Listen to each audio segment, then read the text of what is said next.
كي ندعو إلى الله لننشر الخير في الكون. السلام علیکم ورحمۃ اللہ وبرکاتہ. میں ہوں آپ کا میزبان حافظ محمد دانش. محترم سامعین و ناظرین، ہمارے دار ارقم یوٹیوب چینل میں آپ کا خیر مقدم ہے. جو سوالات ہمیں موصول ہوئے ہیں ان کے جوابات کے لیے ہمارے ساتھ موجود ہیں مفتی احمد بن محمد ارشد خان صاحب. جی مفتی صاحب، عبدالرب صاحب ممبئی سے پوچھتے ہیں، زخم پر پٹی ہو تو وضو اور غسل کس طرح ہوگا؟ بسم اللہ الرحمن الرحیم. حامدا و مصلیا و مسلما اما بعد. اگر زخم پر پٹی بندھی ہوئی ہو اور زخم کو پٹی کو کھول کر دھونا یہ زخم کے لیے مزید نقصان دہ ہو، یعنی زخم دیر سے اچھا ہوتا ہو یا یہ کہ مرض بڑھ جانے کا اندیشہ ہو، تو پھر پٹی ہی پر مسح کیا جا سکتا ہے. اور وضو اور غسل دونوں میں پٹی پر مسح کرنے کا طریقہ ایک ہی ہے.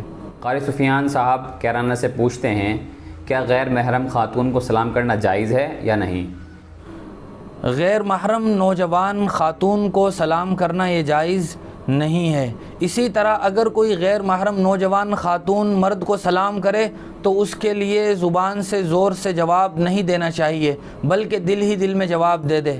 ہاں، اگر کوئی بوڑھی عورت ہو تو اس کو سلام بھی کیا جا سکتا ہے، اور اگر وہ سلام کرے تو اس کا جواب بھی دیا جا سکتا ہے. اسی طرح اگر اپنے گھر کی محرم خواتین ہو اور کوئی فتنے کا اندیشہ نہ ہو تو سلام کرنے کے ساتھ ساتھ ان کے ساتھ مصافحہ بھی کیا جا سکتا ہے. عبدالواحد کرتا نور سے لکھتے ہیں، کسی شخص کے لیے قبر کھودی گئی، پھر کسی وجہ سے اس میت کو دوسری جگہ دفن کر دیا گیا، تو بہت سے لوگ کہتے ہیں اس پہلی قبر کو اناج ڈال کر بھر دینا چاہیے. اس کی وضاحت فرمائیں.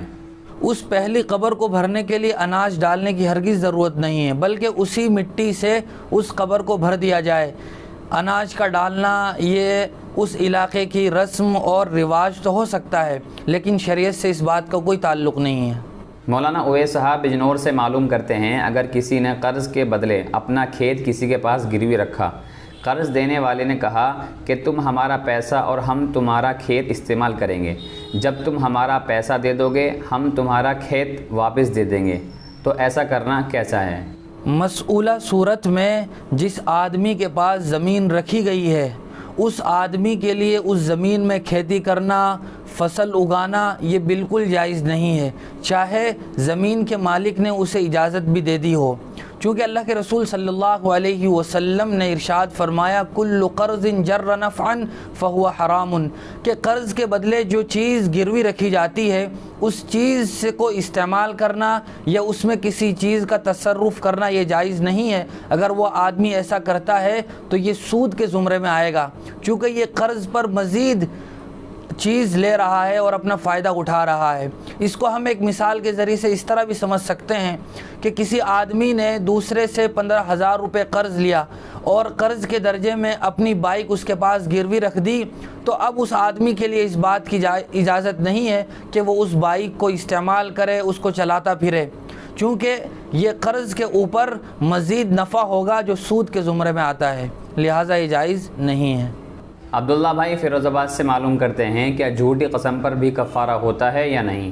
شریعت میں جھوٹ بولنے پر سخت وعید وارد ہوئی ہے. اللہ کے رسول صلی اللہ علیہ وسلم نے ارشاد فرمایا، اذا کذب العبد تباعد عنہ الملک میلا من نتن ما جاء به، کہ جب آدمی جھوٹ بولتا ہے تو فرشتے اس جھوٹ کی بدبو سے ایک میل دور چلے جاتے ہیں.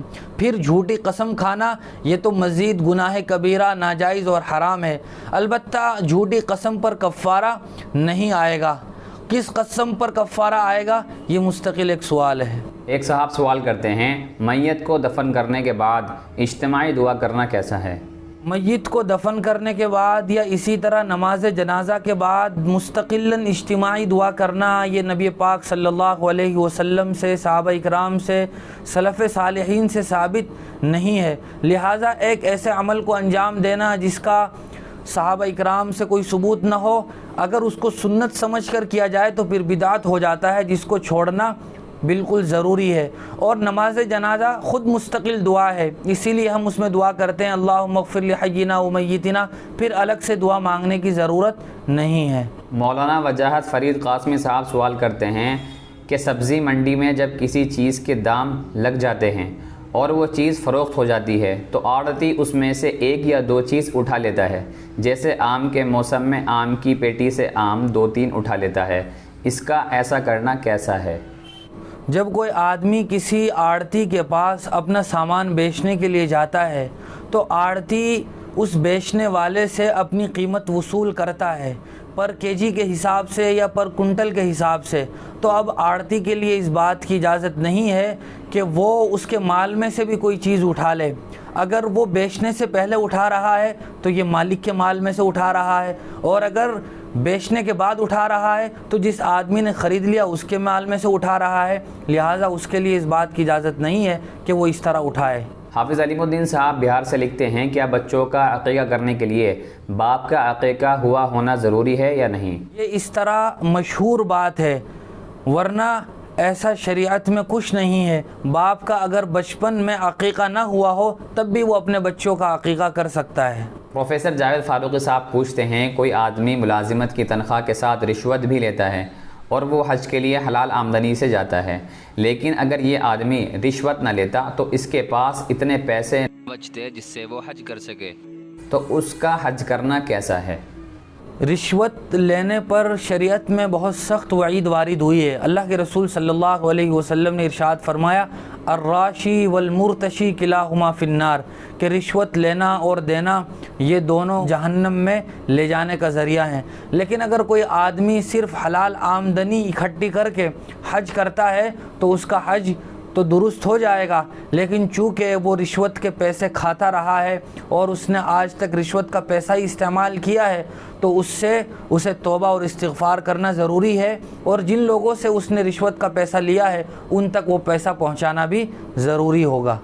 جی بہت بہت شکریہ مفتی صاحب آپ کا۔ اسی طرح کے مزید مسائل کی جانکاری کے لیے آپ اپنا سوال ہمارے کامنٹ باکس یا ڈسکرپشن میں دیے گئے نمبر پر آپ ہمیں واٹس ایپ بھی کر سکتے ہیں۔